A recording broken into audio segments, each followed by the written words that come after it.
বাবার চিকিৎসা শেষে বাবা মাকে সঙ্গে নিয়ে বাড়ি ফিরছিল দুই ছেলে। বাড়ি ফিরেছেন চারজনই, তবে লাশ হয়ে। সোমবার ভোরে বাবা জসিমউদ্দিনের চিকিৎসা শেষে ঢাকা থেকে মাইক্রোবাসে করে রাজশাহীর বাগমারা উপজেলার নরসিংহপুর গ্রামে ফিরছিলেন দুই ভাই জামাল ও কামাল। মামা অসুস্থ হয়ে আছে, এখন থেকে প্রায় আরো 2 মাস আগে থেকে রাস্তা চিকিৎসা করে সুস্থ হয়নি, এজন্য আবার ওখান থেকে ঢাকা নিয়ে ডাক্তারের দেখা বাসায় ফিরতেছে।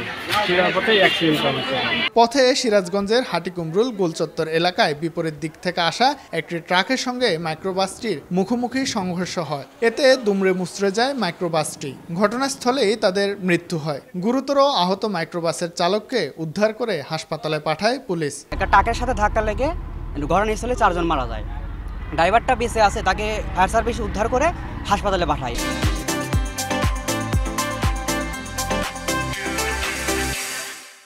ট্রাক আর মাইক্রোবাসটি সংঘর্ষ হওয়ার পরে ট্রাকটি এখানে ছিল না, ট্রাকটা যত সম্ভব চলে গেছে। বেপরোয়া গতি দুর্ঘটনার কারণ বলছে পুলিশ। একই পরিবারের 4 জন মৃত্যুবরণ করে। উল্লাপাড়া ফায়ার সার্ভিসের সহায়তায় আমরা মৃতদেহ উদ্ধার করি। ঘাতক ট্রাকটি পলাতক রয়েছে, আমরা ঘাতক ট্রাকটি আইডেন্টিফাই করার চেষ্টা করছি। ঘটনার পর ঘাতক ট্রাকের চালক পলাতক রয়েছে। শাহিন আলম, সময় সংবাদ, রাজশাহী।